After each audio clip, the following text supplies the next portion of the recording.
I'm in the town of Christmas, Florida. First off, shout out to PT. As I got off the trail to come walk down here to the convenience store, he was driving down this road here on his way to work to REI of all places. He's another thru hiker. Pulled off to the side of the road, rolled down his window, so I knew he knew what was up.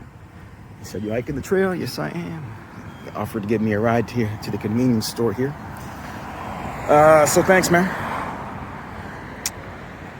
So, got a little bit of a logistics problem. So my logistics problem is I've got a really long stretch. I got a long road walk coming up with no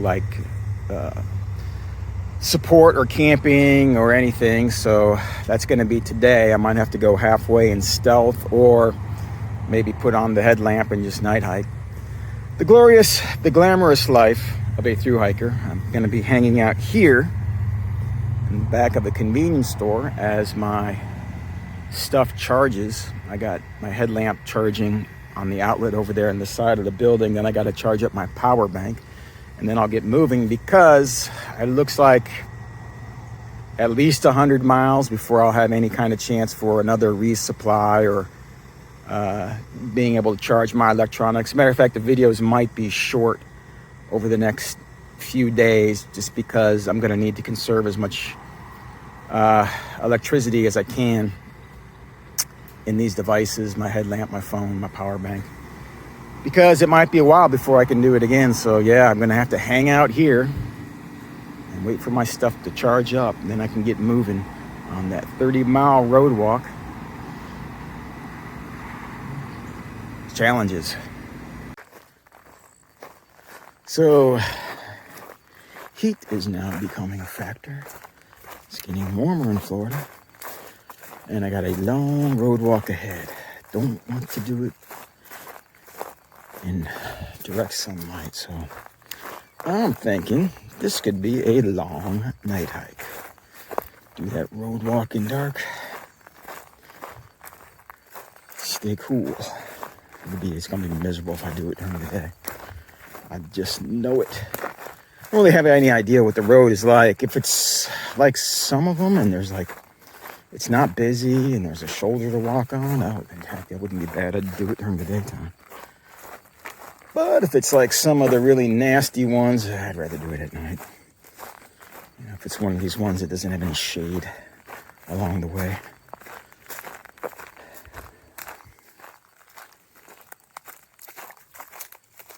I'm feeling really strong now. When we talk about hiker shape, I'm definitely not good. I'm like hiker strong right now.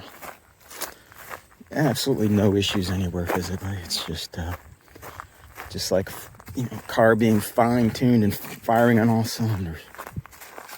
So yeah, I mean, my personal record is 42 miles on the AT 20 years ago.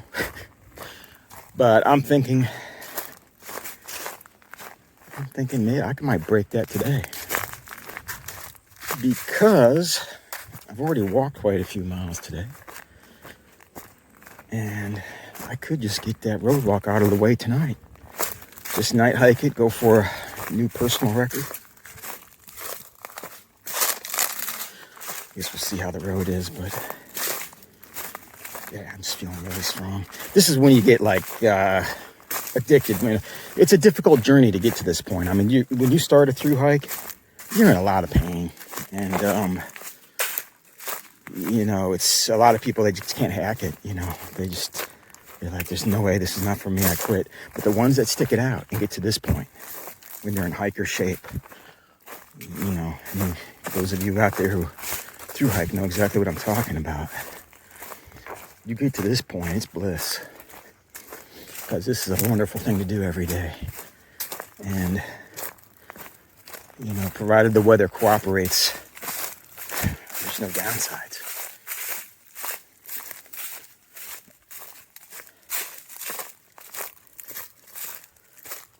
So yeah, I mean, understand if you're thinking about, I run into a few people that are thinking about thru hikes, and they've, I've recommended my channel to them, so whatnot. And especially yesterday, I ran into 3 people that were interested in doing a Florida Trail thru hike, and I sat with each of them for about 10 or 15 minutes, answered the questions, gave them as much information as I could. And, you know, the most important thing to remember is it's not easy. 4, 5. Gator count is now up to 5. 4 little baby gators swimming around in this mud hole. They're hiding underwater now.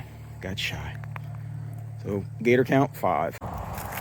Well, it's a little unfortunate that just before a major road walk, there is a swamp walk. Just walk through the swamp. Shoes got all wet and muddy, and there's no way I'm doing a long walk in wet, muddy shoes. That will just lead to misery. So whether I like it or not, taking a long break here, dry out these shoes. And also the heat and the sun are gonna be a factor. I don't wanna do this road walk in the heat and sun, so it kind of works out. Logistics. So I'm gonna take a break and dry things out. And then by then the sun should be lower, cooler. And I'll do as many miles as I can tonight on that road.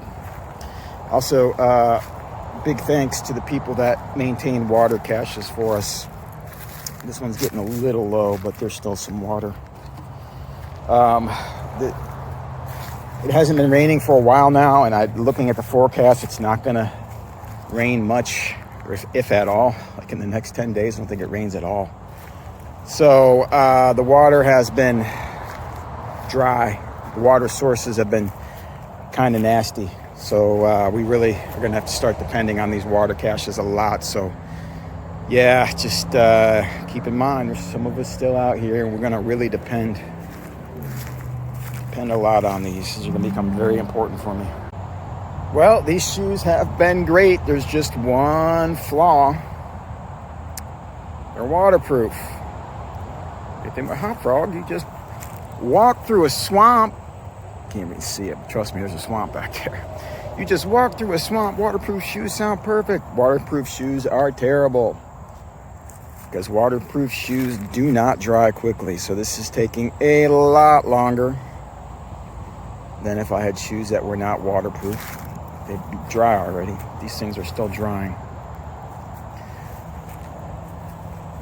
So I've been having to sit here waiting in a buggy area, but that's okay because I have really good bug spray. I got to give a big thanks to my buddy Luke in Paisley. Him and his dad came out and gave me a big bottle of bug spray based on natural oils.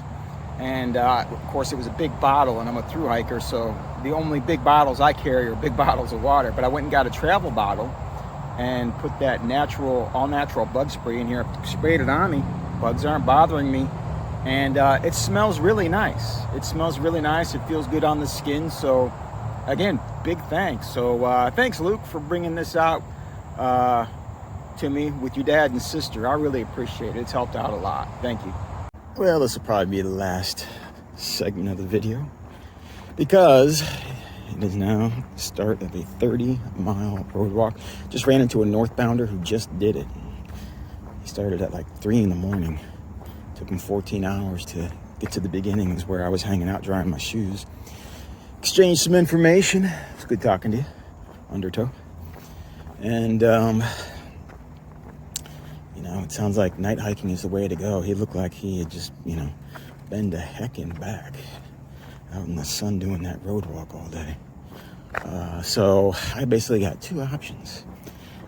I can go halfway and do what's called stealth. Stealth is like, you know, you go find a place off the road, like, you know, if I found a good flat spot in the woods back there and nobody could see me from the road, that would be a stealth spot. It's not an official campsite, but hey, you're through hiking, you got to do what you got to do sometimes.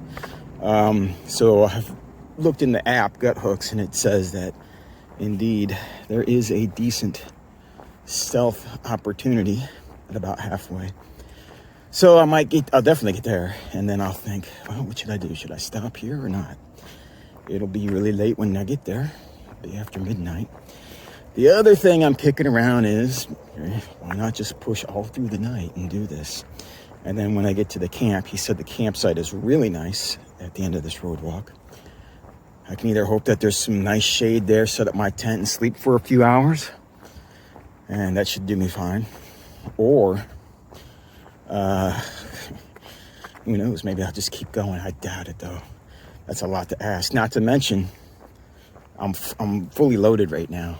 I've got, the 2 liters of water and like 5 days worth of food. So I'm heavy now, and I'll be doing big miles. So it's a good thing I am in hiker shape right now.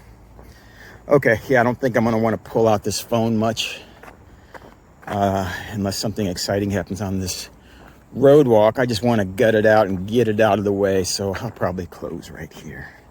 Thanks for watching. Okay, just pulling my phone out to give you guys a taste of this road walk. Yeah, forget about the dogs and the bears and the alligators. This will be the most dangerous thing you do. This is a busy, high-speed freeway, but it did open up into this nice shoulder down here that's mowed, and it's fairly flat. So if it's like this for the next 6 miles until I go onto a different road, it's not too bad. This isn't too bad at all. But if you were stuck up there next to the road, man, it would really be sketchy. So anyway, just wanted to give you a look at that.